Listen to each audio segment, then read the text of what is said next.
할렐루야. 오늘 드릴 설교의 제목은 희망 고문입니다. 본문은 창세기 15장 13절로 18절의 말씀입니다. 여호와께서 아브라함에게 이르시되 너는 반드시 알라. 내 자손이 이방에서 계기되어 그들을 섬기겠고 그들은 400년 동안 내 자손을 괴롭히리니 그들이 섬기는 나라를 내가 징벌할지며 그 후에 내 자손이 큰 재물을 이끌고 나오리라. 너는 장수하다가 평안히 조상에게로 돌아가 장사될 것이요 내 자손은 4대 만에 이 땅으로 돌아오리니 이는 아모리 족속의 죄악이 아직 가득 차지 아니함이니라 하시더니 해가 져서 어두울 때에 연기나는 화로가 보이며 타는 횃불이 쪼갠 고기 사이로 지나더라. 그날에 여호와께서 아브라함과 더불어 언약을 세워 이르시되 내가 이 땅을 애굽 땅에서부터 그 큰 강 유브라데까지 내 자손에게 주노니. 아멘. 사람들은 희망의 말을 듣기를 좋아하고 또 하기도 좋아하죠. 부정적인 말보다는 긍정적인 말이 분명히 사람의 관계에 있어 좋은 느낌을 주기는 할 것입니다. 교회에서조차 신자들은 무조건적인 자기 편이나 죄를 질책하는 설교보다 막연한 희망적인 말과 위로를 받고 싶어 하거나 아예 설교가 원맨쇼나 개그쇼처럼 실컷 웃다가 돌아가는 것을 반기는 것 또한 사실입니다. 그러나 긍정과 희망의 말을 하고 듣는다고 해서 그것이 실제로 일어나는 현실의 결과를 반전시키지는 못하는 법이지요. 소녀시대, 트와이스 등 유명한 K-팝 그룹을 만들어낸 JYP 엔터테인먼트의 대표 박진영 씨는 그가 첫 번째 결혼을 한 다음 수필집 미안해라는 책을 펴내었는데 그 책에서 그는 자기를 좋아하는 사람에게 가장 좋은 행동은 같이 좋아해 주는 것이다. 그러나 좋아해 줄 수 없다면 그에게 절망을 주어야 한다. 그렇게 썼습니다. 바꾸어 말하면 전혀 희망이 없다라는 것을 상대방에게 알려주는 것이 좋다라고 썼습니다. 좋아할 것도 아니면서 상대방에게 헛된 희망을 주는 것은 희망 고문이라고 표현하였습니다. 그래서 한때 우리나라에서는 희망 고문이라는 말을 박진영 씨가 만들어낸 것처럼 알고 있으나 희망 고문은 그가 먼저 말한 것이 아닙니다.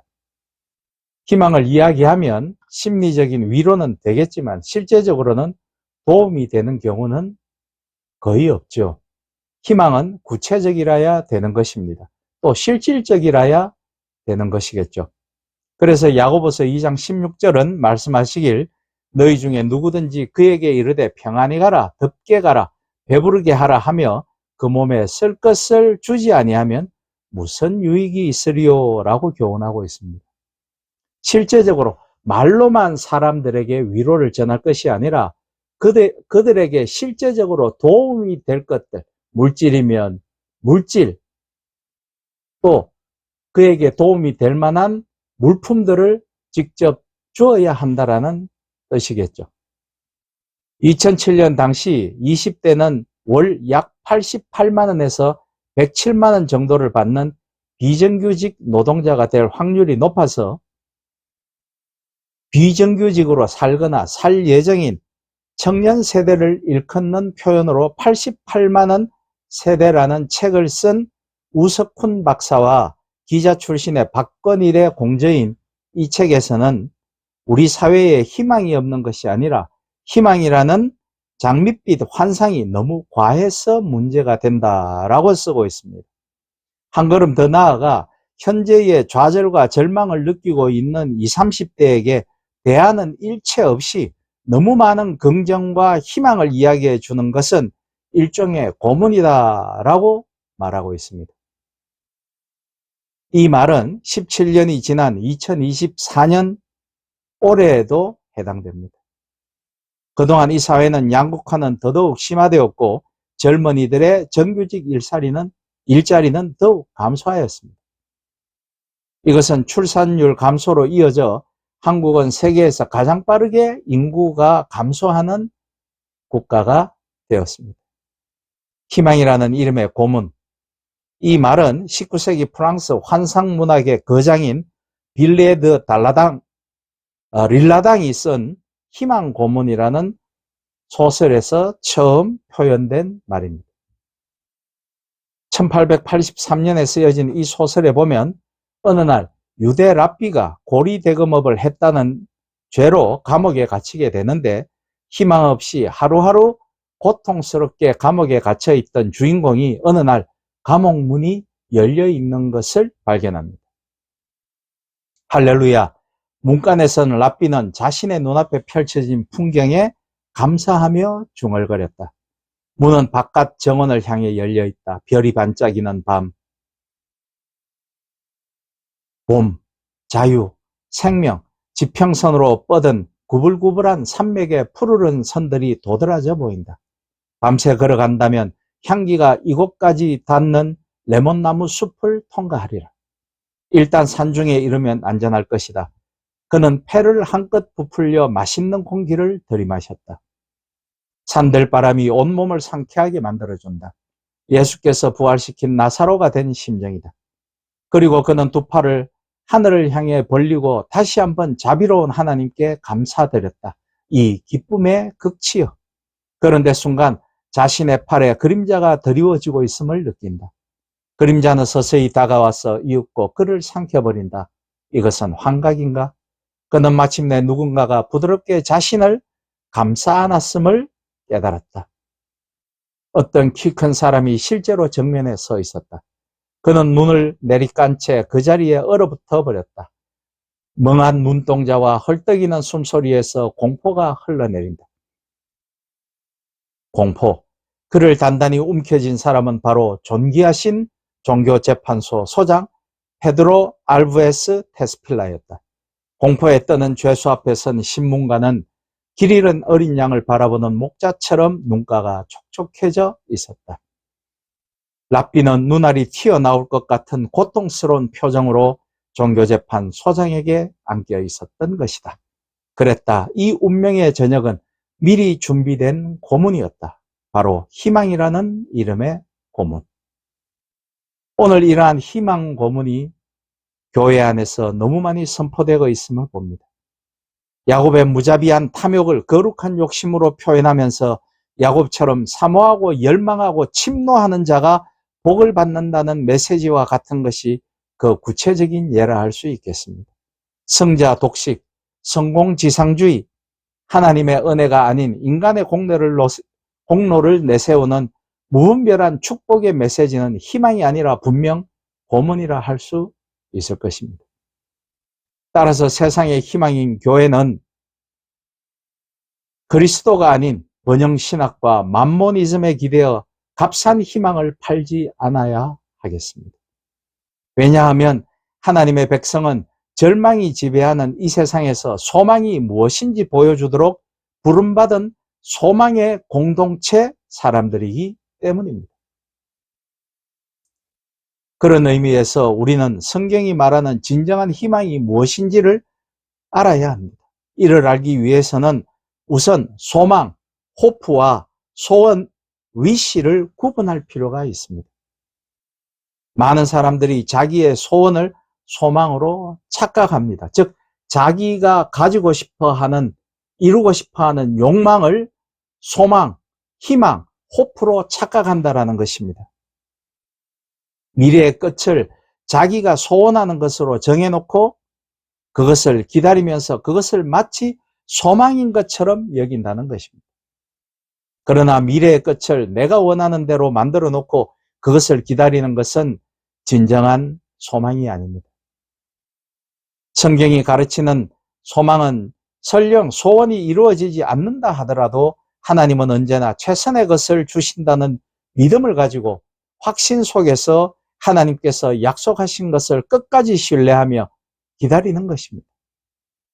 진정한 소망은 어떤 일이 성취될 것이라고 신뢰하는 것이지만 그 성취는 인간의 소원이나 욕심에 따라 이루어지는 것이 아니라 하나님의 필요하심에 따라 이루어지는 것이기 때문입니다.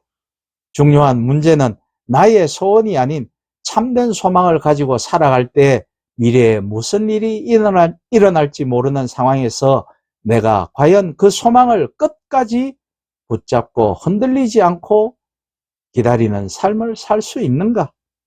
이런 삶을 어떻게 살아갈 수 있는가 하고 끊임없이 자기 자신에게 물어보아야 한다는 것입니다.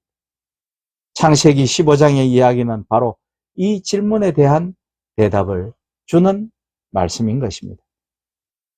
하나님의 약속된 명령을 따라 아브라함은 갈 바를 알지 못했지만 소망을 가지고 순례길을 떠납니다. 그런데 그 순례길은 아브라함이 생각한 것보다 험하고 길었습니다. 창세기 15장에서 하나님은 아브라함에게 큰 민족을 이루어 주겠다, 땅의 티끌처럼 많은 후손을 주겠다는 약속을 주시지만 아브라함은 8, 9년이 지나도록 후손 한 명, 땅 한 평조차 소유한 삶을 살지 못했습니다. 이렇게 되자 아브라함은 하나님의 약속에 대하여 흔들리게 됩니다. 아브라함은 하나님을 향하여 주 여호와여 무엇을 내게 주시려 하나이까? 나는 자식이 없사오니 나의 상속자는 이 다메섹 사람 엘리에셀이니이다. 주께서 내게 씨를 주지 아니하셨으니 내 집에서 기른 자가 내 상속자가 될 것이니이다 라고 말합니다. 하나님의 약속이 자신이 원하는 대로 이루어지지 않자 아브라함은 하나님의 약속인 소망을 끝까지 기다리지 못하고 좌절하고 자신의 소원을 희망으로 대체합니다. 그러나 하나님은 참 소망을 아브라함에게 다시 북돋워 주시기 위해 하늘의 별과 같이 후손을 주시겠다고 약속을 하시고 가나안 땅을 기업으로 주시겠다고 재차 약속을 하십니다. 그러자 아브라함은 내가 소망을 가질 수 있도록 구체적인 소망의 근거를 보여달라고 8절에서 하나님께 요구합니다. 하나님께서는 아브라함의 이 요청을 받고 놀라운 장면을 보여줍니다. 아브라함에게 3년 된 암소, 3년 된 암염소, 3년 된 수양, 산비둘기 그리고 집비둘기를 가져오게 한 후 그것을 잡아 쪼개어 마주 대하여 놓도록 합니다. 그리고 중요한 언약을 체결하죠. 17절로 18절에 보면 해가 져서 누울 때에 하나님께서 친히 쪼갠 고기 사이로 지나가십니다. 그리고 아브라함에게 가나안 땅을 기업으로 주시겠다라는 언약을 체결하죠. 여기서 언약이라는 말이 처음 성경에 등장합니다. 그리고 연기 나는 화로와 타는 횃불과 그 횃불에 쪼갠 고기 사이로 지나가는 것은 하나님의 임재를 상징하는 것입니다. 이 장면은 고대 근동에서 계약을 체결하는 엄숙한 종교의식으로 계약 당사자 두 사람이 계약을 체결할 때 행하는 의식이었습니다. 만약 언약을 체결하는 둘 중에 한 사람이 이 계약을 파기하면 신의 저주를 받아 이 쪼개진 고기처럼 죽게 된다라는, 멸망하게 된다라는 것을 신 앞에서 맹세하는 의식이었던 것입니다. 따라서 이 땅을 너와 내 후손에게 주겠다고 한 이 약속은 하나님이 자신의 신적 권위를 걸고 지키겠노라고 피의 맹세를 친히 아브라함에게 하고 계시는 것입니다. 하나님께서는 지금 소망이 바닥나고 있는 아브라함의 소망을 북돋워 주기 위해서 하나님이 약속한 것은 반드시 지킬 것이라는 사실을 엄숙히 선포하시는 것입니다.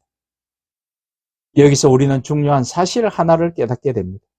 그것은 우리의 소망은 우리에게 약속하시고 그 약속을 지키시겠다고 피로 맹세하시는 언약의 하나님께 있다라는 사실입니다. 실제로 하나님은 피로 맹세하신 그 약속을 지키셨습니다. 그것이 바로 십자가입니다. 하나님께서 십자가 위에서 친히 피를 흘리셨습니다.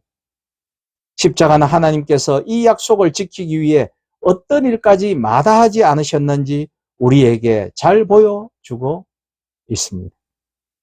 좀 더 좋은 환경, 좀 더 좋은 조건과 플래티넘 카드와 몇백억 원의 예금 잔고를 보유하고 산다고 해서 결코 인간의 절망은 사라지지 않습니다.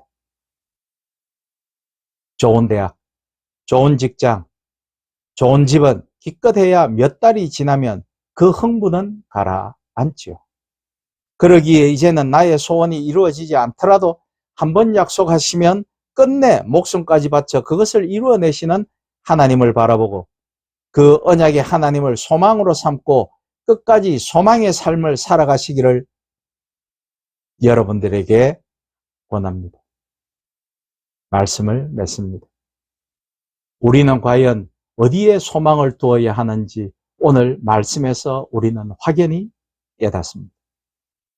오직 하나님께서 우리의 소망이시며 우리 주 예수 그리스도가 우리의 진정한 희망이심을 깨닫고 그런 희망과 소망이 되는 여러분, 저 그리고 한국 교회가 될 수 있기를 주님의 이름으로 축복하고 부탁드립니다.